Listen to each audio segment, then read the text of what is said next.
बिस्मिल्लाहिर्रहमानिर्रहीम। अस्सलाम वालेकुम नाजरीन, उम्मीद करता हूँ कि आप सब खैरियत से होंगे।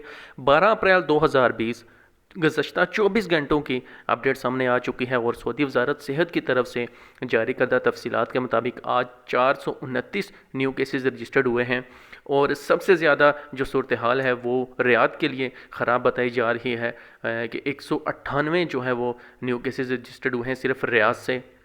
मक्का से 103, मदीना से 73, जद्दा से 19, दमाम से 10, यम्बू से 7, खमीस मशीद से 5, समता से 4, तबूक से 3, कतीफ से 3, ताइफ से 2 और साबिया से 1 जो है वो न्यू केस रजिस्टर्ड हुआ है।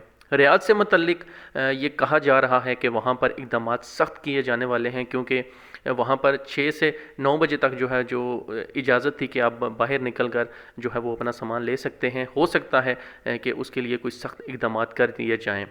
टोटल जो अब केसेस हो चुके हैं वो 4,462 केसेस हो चुके हैं टोटल सऊदी अरब में। 761 माशाल्लाह से रिकवर हो चुके हैं, सेहतयाब हो चुके हैं और अब तक टोटल जो है वो 59 जो है वो लोग जो है वो उनकी मौत वाक़या हो चुकी है।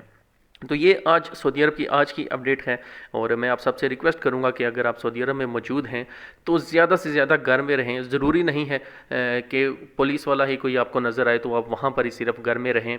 जब पुलिस वाला ना हो तो आप बाहर निकल जाएं घूमने के लिए, तो ऐसा हरगिज़ मत करें। जहाँ पर सख्ती है वहाँ पर तो आपको घर के अंदर रहना ही है, तो जहाँ पर सख्ती नहीं है, ज़्यादा वहाँ पुलिस नहीं है, तो आपने वहाँ पर भी घर के अंदर रहना है, क्योंकि आज अगर आप घर के अंदर रहेंगे तो आपका कल सुकून वाला होगा, सेहतयाब होगा। अपना और अपने पैरों का ख्याल रखिए। मिलते हैं नेक्स्ट वीडियो में। अल्लाह हाफिज़।